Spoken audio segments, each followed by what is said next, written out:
Why did the most feared armored force in the world begin to dread a weapon they could barely comprehend? June 1944. The rolling fields of Normandy, France. German Panzer crews who had terrorized Europe for 5 years suddenly found themselves facing an invisible executioner.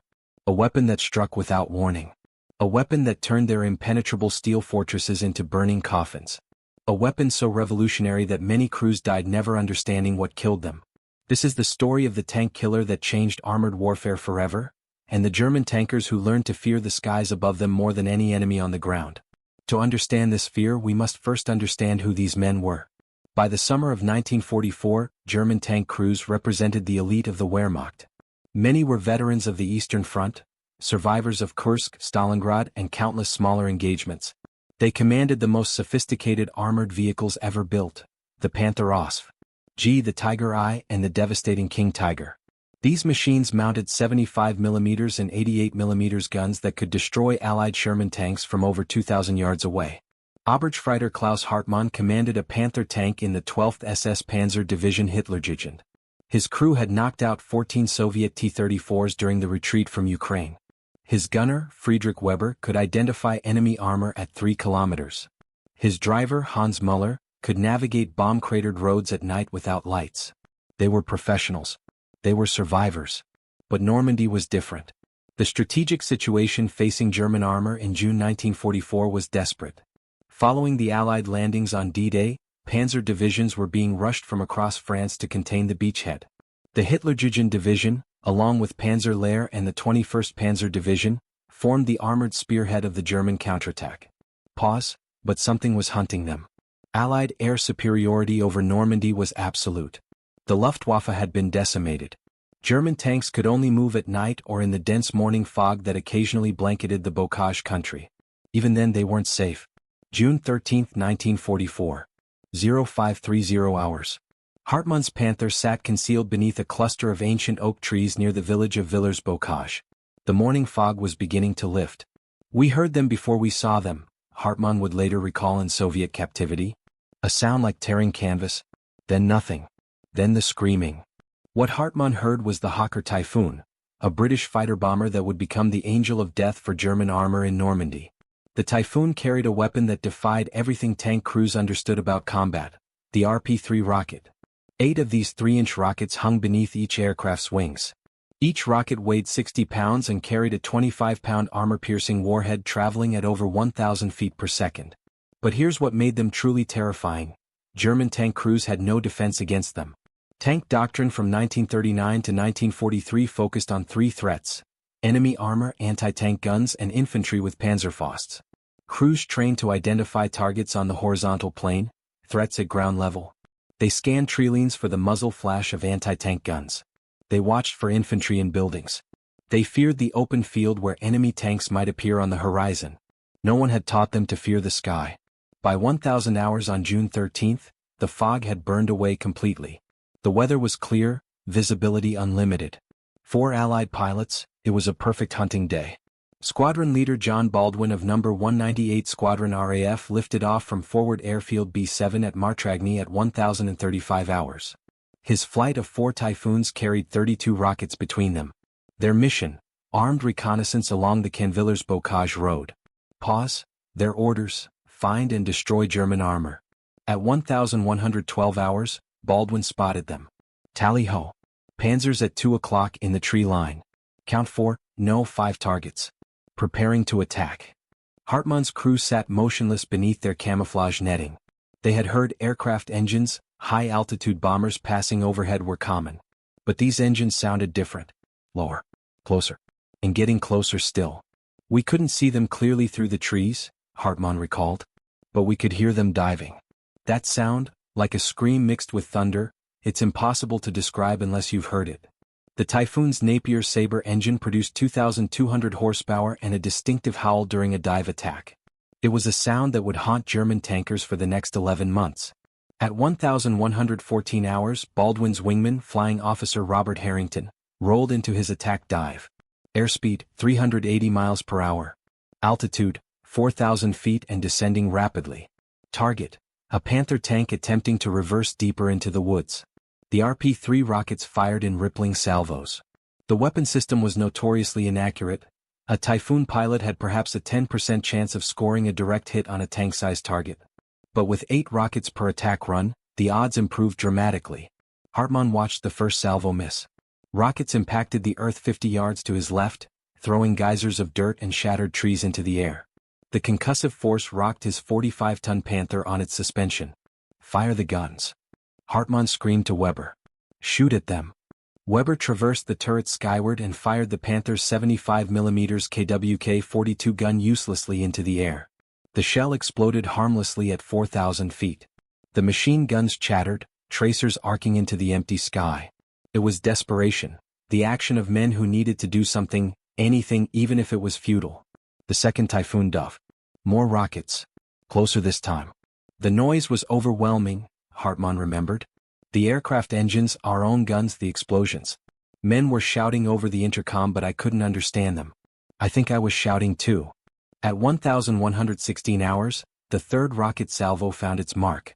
Flying Officer Harrington's final 2 rockets struck Hartmann's Panther simultaneously. One penetrated the engine deck, detonating inside the engine compartment. The second struck the turret ring, the junction between the hull and the rotating turret. The effect was catastrophic. Inside the tank, the world became fire and pressure and darkness. The engine fire spread instantly to the fuel tanks. Hydraulic fluid ignited, adding toxic black smoke to the inferno. The turret jammed, unable to rotate. The electrical system failed, plunging the interior into absolute darkness except for the orange glow of flames creeping forward from the engine compartment. "Rouse! Rouse! Rouse!"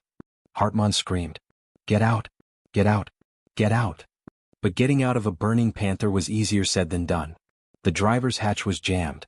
Muller, trapped in his compartment, began to scream, a sound that would echo in Hartmann's nightmares for the rest of his life.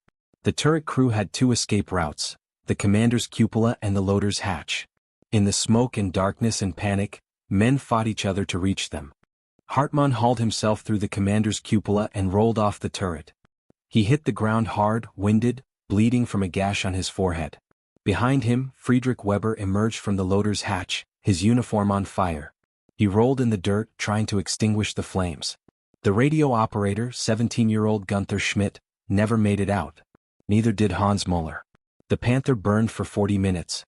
When the ammunition cooked off, the turret lifted 6 inches off the hull in a shower of sparks. The explosions continued for hours as shell after shell detonated in the heat. But Hartmann's tank wasn't the only victim. In the span of 23 minutes, Baldwin's flight of 4 Typhoons destroyed or damaged all 5 Panthers in the concealed position. The Villers-Bocage road became a graveyard of burning armor. And across Normandy, this scene was repeating itself dozens of times each day. By mid-June 1944, Allied fighter bombers were flying over 3,000 sorties per day over the Normandy battlefield. Of these, roughly 40% were dedicated to hunting German armor. The Typhoons of the RAF's 2nd Tactical Air Force worked in concert with American P-47 Thunderbolts equipped with high-velocity aircraft rockets. A different design from the British RP-3 but equally lethal. German tank crews quickly learned to recognize the silhouettes. The Typhoon's thick, stubby profile. The Thunderbolt's distinctive nose. These shapes became harbingers of death. But recognition alone couldn't save them. The problem was fundamental. Tanks were designed to fight on the ground, not against aircraft. The Panther's 75mm gun could elevate only 20 degrees, barely enough to engage targets in nearby buildings, completely inadequate for aerial threats. The hull machine gun was fixed forward. Only the turret-mounted MG-34 could engage aircraft, and its effective range against a diving fighter was negligible. Worse still, standard Panzer tactics actually increased vulnerability. German armor doctrine emphasized concentration of forces.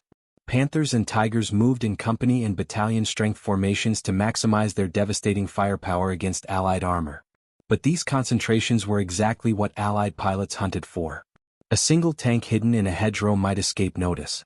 A column of 20 Panthers moving in tactical formation showed up from 10 miles away. Oberleutnant Michael Wittmann, the legendary tank ace with 138 confirmed kills, understood this better than most. Following his famous action at Villers-Bocage on June 13, where his lone Tiger destroyed numerous British tanks, Wittmann's own Tiger was caught in the open by Typhoons on August 8.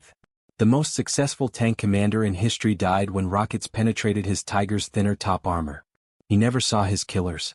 By July 1944, German tank crews were experiencing something their enemies had felt for years: absolute helplessness. You could be the best gunner in the division, one Panther commander from Panzer Lehr recalled. You could identify every Allied tank at maximum range. You could hit a moving target at 2,000 meters. None of it mattered when the Jabos came. Jabos, Jag bomber, was what German soldiers called Allied fighter bombers. The word became synonymous with terror. Crews developed superstitions. Some refused to move during daylight under any circumstances. Others painted elaborate camouflage schemes, believing patterns of green and brown might fool Allied pilots. Some commanders ordered their men to scatter at the first sound of aircraft engines, abandoning their tanks to hide in ditches and foxholes. None of it worked consistently. The psychological toll was devastating. Tank crews who had fought across Russia, who had faced mass Soviet artillery and suicidal infantry charges, began to break down. Medical reports from German panzer divisions in Normandy show a marked increase in combat stress casualties, men who simply couldn't function anymore. They called it Jabo fever, fighter bomber fever.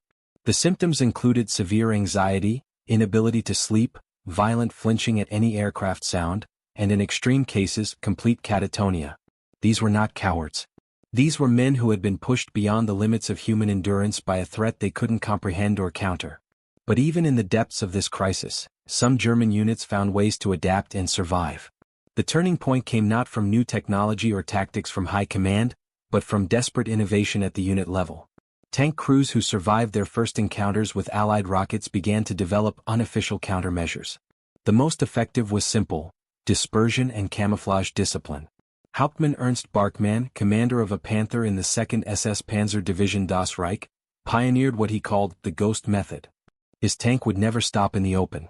Never travel with other tanks within visual distance. Never present a silhouette against the skyline.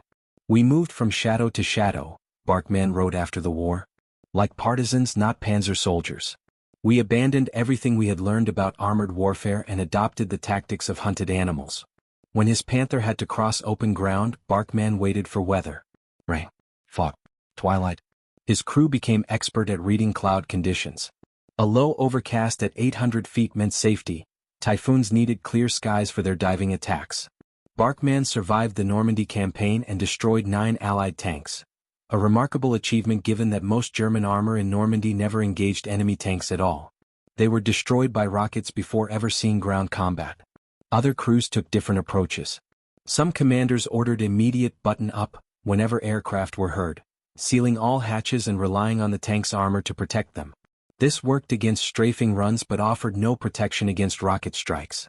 And it created a new horror: dying trapped inside a sealed metal coffin, unable to escape as it burned. The most innovative solution came from the ad hoc mounting of additional anti-aircraft weapons. Some industrious crews salvaged MG-42 machine guns from destroyed vehicles and jury-rigged them to pintle mounts on turret cupolas. A few Panthers were spotted with captured Soviet 12.7mm DSHK heavy machine guns, weapons with enough range and punch to potentially damage a diving aircraft. But these improvisations were too little, too late. By August 1944, German armored strength in Normandy had been effectively destroyed. Of the approximately 2,000 tanks and assault guns committed to the Normandy campaign, over 1,500 were lost. Allied fighter bombers claimed roughly 40% of these kills, though exact numbers remain disputed among historians. What isn't disputed is the effect on German tactical doctrine. Units that had dominated battlefields across Europe were reduced to hiding in tree lanes, moving only at night, abandoning disabled tanks rather than attempting recovery under daylight skies. The hunter had become the hunted.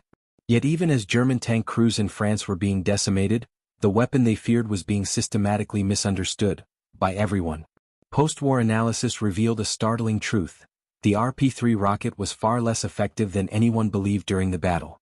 Operational research conducted by British scientists in 1945 examined destroyed German armor across Normandy.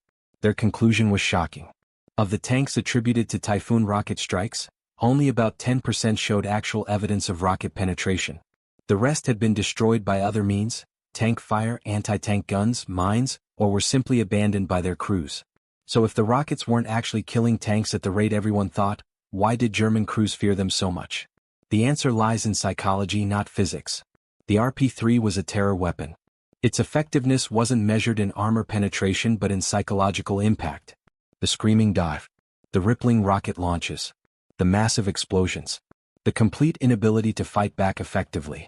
These created a level of fear that was tactically decisive even when the weapons themselves often missed. German crews abandoned perfectly functional tanks because they believed rocket strikes were inevitable. They hid when they should have moved. They broke and ran when they should have fought. The weapon they barely understood defeated them not through destruction but through terror. By September 1944, the survivors of Germany's Panzer divisions in France had retreated across the Rhine. They carried with them a hard-earned respect for Allied air power and a deep psychological scar. Klaus Hartmann, the Panther commander we met at the beginning of this story, was captured by British forces near Caen in late June. In interrogation he was asked what weapon he feared most. His answer was immediate: the J-bows. Always the J-bows. Friedrich Weber, his gunner who had escaped the burning Panther, survived the war but never recovered from his burns. He died in 1962, his death certificate listing complications from injuries sustained during aerial attack, June 1944. The tactical innovations forced upon German tank crews in Normandy would influence armored doctrine for decades. The lesson was clear: in modern warfare, dominance of the skies was prerequisite to armored operations. Tanks without air cover were simply targets. The Hawker Typhoon flew its last operational sorties in 1945 and was retired in 1946. Approximately 3,300 were built. In total, Typhoon squadrons claimed over 1,500 German armored vehicle kills during the war, a number now understood to be significantly inflated, but which nonetheless represents the weapon's devastating psychological effectiveness. No Victoria Crosses were awarded specifically for Typhoon rocket attacks against armor, though several distinguished flying crosses recognized exceptional gallantry in these missions. Squadron leader John Baldwin, the pilot we followed during the Villers-Bocage attack, survived the war with 12 confirmed armor kills.